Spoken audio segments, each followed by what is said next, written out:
Johnny Depp is one of the finest Hollywood actors of all time. जहां Johnny Depp ने अब तक अपने अल्टीमेट रोल्स के साथ बार बार ये प्रूव किया है कि वो किस लेवल के एक्टर हैं। According to Johnny Depp's fan कि जॉनी डेप की एक्टिंग उस लेवल की है जिस एक्टिंग को अकेडमी अवार्ड्स रिकॉग्नाइज ही नहीं करता। वहीं फिलहाल की कंट्रोवर्सी से पता लगा कि वार्नर ब्रोस ने अपनी विजार्डिंग वर्ल्ड की फ्रेंचाइज से जॉनी डेप को निकाल दिया। ये बात वार्नर ब्रोस को कितनी महंगी पड़ सकती है, इस बात का अंदाजा ऑनलाइन पिटीशन से हो गया होगा। वहीं र्यूमर ये भी कहते हैं कि जॉनी डेप को उनकी signature movies pirates of the Caribbean से भी निकाल दिया जाएगा। अगर आप भी इस पेटिशन को साइन करना चाहते हो तो मैंने डिस्क्रिप्शन में लिंक डाल दिया है, आप वहां जाके पेटिशन साइन कर सकते हो। इस पेटिशन को साइन करने के लिए आपको ज्यादा कुछ नहीं करना, बस अपनी ईमेल आईडी से साइन अप करना है एंड आपको एक अच्छा सा रीजन देना है कि क्यों जॉनी डेप को इस फ्रेंचाइज के साथ रहना चाहिए। बट बिसाइड फ्रॉम कंट्रोवर्सी, आज हम जानेंगे जॉनी डेप की जिंदगी से जुड़े कुछ interesting facts. But before starting the video, a big shout out to Mustafa 007 and Knight Rider. Guys, thank you for subscribing my channel. That's it. Guts की बात हो और हमारे जॉनी डेप यानी कि अपना कैप्टन जैक स्पैरो, उनसे ज्यादा गट्स किस में ही हो सकते हैं। वहीं इस गट्सी नेचर का इंस्टिंक्ट्स जॉनी डेप को बचपन से ही मिल गया था, क्योंकि एट द एज ऑफ 14 कौन सा बच्चा अपने प्रिंसिपल के ऑफिस में जाके ये बोले कि उसे अपना करियर म्यूजिक में बनाना है, जिस वजह से वो स्कूल छोड़ना चाहता है। वो बात अलग है कि 15 दिनों बाद ही उनकी अकल ठिकाने आई एंड वो दोबारा स्कूल ज्वाइन करने आए, बट इस बार एडमिशन लेने के लिए खुद प्रिंसिपल ने ही मना कर दिया, क्योंकि प्रिंसिपल सच में चाहते थे कि जॉनी डेप अपना करियर म्यूजिक में बनाए।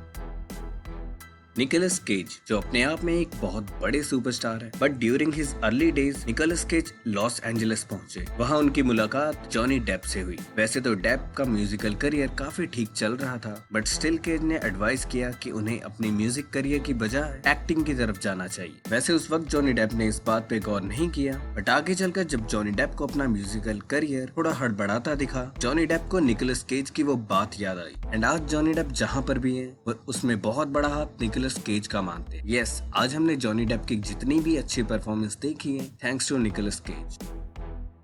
जब 2003 में जॉनी डेप अपने सबसे बड़े रोल यानी कि कैप्टन जैक स्पैरो के लिए कास्ट किए गए एंड जिस तरीके से जॉनी डेप ने इस रोल को निभाया उसे बहुत प्यार भी मिला। बट कहते हैं ना, हर सिक्के के दो पहलू होते हैं। जहां एक तरफ तो जनता का बहुत सा प्यार इस कैरेक्टर को मिला, वहीं इस कैरेक्टर को निभाने के लिए जॉनी डेप को क्रिटिसिज्म भी सहना पड़ा, क्योंकि ये कैरेक्टर लोगों को रोलिंग स्टोन म्यूजिकल बैंड के मेंबर केथ रिचर्ड से कॉपीड लगा। But with the time Johnny Depp ने इस बात को क्लियर भी किया कि इस कैरेक्टर को उन्होंने कॉपी नहीं किया, बट हाँ ये उनके फेवरेट म्यूजिशियन केथ रिचर्ड से काफी ज्यादा इंस्पायर्ड जरूर है। एंड नॉट जस्ट केथ, बल्कि जॉनी डेप ने बताया कि इस कैरेक्टर के लिए उन्होंने केथ के साथ साथ famous cartoon character skunk Pepe Le Pew से भी काफी ज्यादा इंस्पिरेशन ली।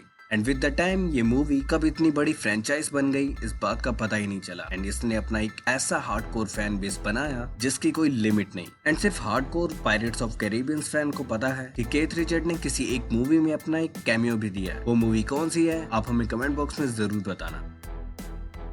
जॉनी डेप की बात हो और उनके रिलेशनशिप की बात ना हो, इट्स डेफिनेटली इम्पॉसिबल। इस वीडियो में हम उनके एम्बर हर्ड के साथ रिलेशनशिप पर बिल्कुल बात नहीं करने वाले, क्योंकि उसके लिए मैं एक डेडिकेटेड वीडियो बनाने वाला हूँ जिसमें हम दोनों तरफ की बातों को रखेंगे और बस कुछ करेंगे। बट उनके second most high profile relationship जो कि विनोना राइडर के साथ था, इन दोनों का प्यार इतना ज्यादा गहरा था कि जॉनी डेप ने अपनी बाहों पर विनोना राइडर के लिए एक टैटू बनवाया एंड ये टैटू परमानेंट था। बट एट द एंड जब ये दोनों अलग हुए, उनकी नई गर्लफ्रेंड्स को विनोना फॉरएवर का ये टैटू कुछ खास पसंद नहीं आया, जिसके लिए जॉनी डेप ने सर्जिकल रिमूवल के साथ विनोना फॉरएवर को विनो फॉरएवर कर दिया। एंड शायद ये टैटू बनवाते वक्त भी जॉनी डेप रम के नशे में चूर थे। एंड नॉट जस्ट इट, बल्कि एम्बर हर्ड का निकनेम स्लिम, जिसका टैटू जॉनी डेप ने अपने बाजुओं पे बनवाया था, अगेन उसको ब्रेकअप के बाद उस स्लिम के टैटू को स्कैम के टैटू में बदल दिया।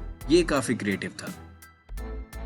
एज वी नो कि जॉनी डेप दुनिया के कुछ सबसे हाईएस्ट पेड एक्टर में से एक है, जिसके लिए उन्हें हमेशा अपने लाइफ को अपग्रेड करते रहना पड़ता है। But due to lack of financial knowledge in 2015 he was almost bankrupt. जी हाँ, जिसका सारा इल्जाम जॉनी डेप ने उनकी मैनेजमेंट टीम पर लगवा दिया एंड उनके खिलाफ एक लॉ सूट भी फाइल कर दी। बट कंपनी ने इन सब को डिनाई करते हुए उल्टा जॉनी डेप पर एक केस ठोक दिया कंपनी बताती है कि डेप अपनी हालत के खुद जिम्मेवार है, जहां उनके एक्सपेंसेस, उनके 40 फुल टाइम एम्प्लॉयज, उनके प्राइवेट जेट्स, उनकी वर्ल्ड क्लास वाइन्स और ना जाने क्या क्या, इन सब पे जॉनी डेप का काफी बड़ा अमाउंट खर्च होता है। एंड ये केस अब तक चलता जा रहा है। पैसा कितना भी आ जाए, अगर आपको संभालना नहीं आता तो आप कभी भी बैंकरप्ट हो सकते। फिर फर्क नहीं पड़ता आपके पास मिलियंस हो या बिलियंस।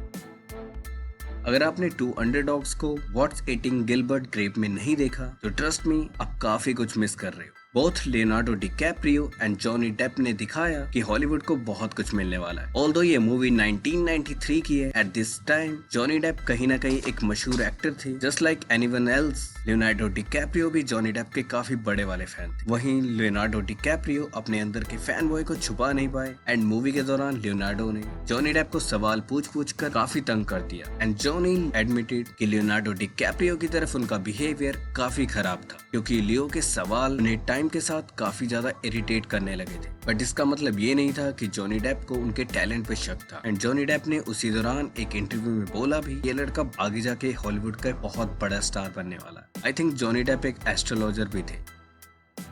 ऑब्वियसली आज के वक्त में अगर हम जॉनी डेप के अलावा एज अ कैप्टन किसी को इमेजिन भी करें, इट सीम डिफिकल्ट। बट मैं आपको बता दूं, जॉनी डेप कभी भी स्टूडियोज की पहली पसंद नहीं थे, बल्कि इस रोल के लिए सबसे पहले लेजेंडरी एक्टर रॉबर्ट डिनेरो को अप्रोच किया गया। एंड जब रॉबर्ट डिनेरो को ये स्टोरी लाइन सुनाई गई, रॉबर्ट को ये कहानी कुछ खास पसंद नहीं आई। वहीं इसके बाद इस रोल के लिए जिम कैरी, मैथ्यू मैककॉनॉही को भी स्ट्रॉन्गली कंसीडर किया गया। वहीं इस वक्त जिम कैरी को ये रोल काफी पसंद भी आया, बट उस वक्त जिम कैरी इतने बड़े स्टार बन चुके थे कि उनकी डेट्स मिलना काफी मुश्किल था। एंड प्रोडक्शन इस मूवी के साथ ऑलरेडी काफी ज्यादा डिले कर चुकी थी, इसलिए at the end Johnny Depp को इस रोल के लिए फाइनलाइज किया गया। एंड प्रोडक्शन का फैसला आई थिंक बुलजाई रहा। जॉनी डेप के इंडियंस फैंस की बात करें तो मैं बता दूं, जॉनी डेप एक इंडियन मूवी में भी काम करने वाले थे। मूवी का नाम था शांताराम, जो कि एक रॉबर की कहानी थी जो इंडिया भाग कर आ गया था। एंड इसमें हम बिग बी यानी कि सर अमिताभ बच्चन को भी देखने वाले थे। एंड उस वक्त के अमेरिका में राइटर्स स्ट्राइक्स की वजह से ये प्लान्स और इंडियन फैंस के अरमानों पे एक साथ पानी फिर गया। And I know Johnny Depp के इंडियन फैंस को ये जानकर तीर कहाँ पे लगा हो।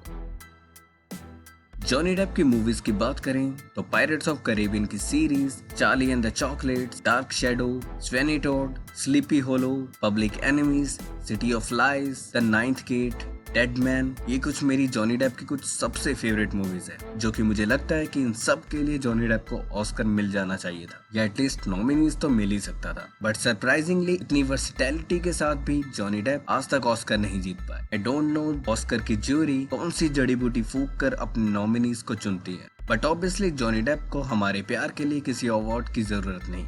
एंड एट द एंड मैं कहना चाहूंगा, ऐसे ही अलग अलग मूवीज एंड एक्ट्रेस के फैक्ट्स जानना चाहते हो तो हमारे चैनल को सब्सक्राइब करना मत भूलो। एंड हाँ, आप जॉनी डेप के लिए पेटिशन change.org पे कर सकते हैं, जिसका लिंक मैं अपने डिस्क्रिप्शन में भी डाल दूंगा। तो मिलते हैं अपने किसी और वीडियो में। Tata, bye bye.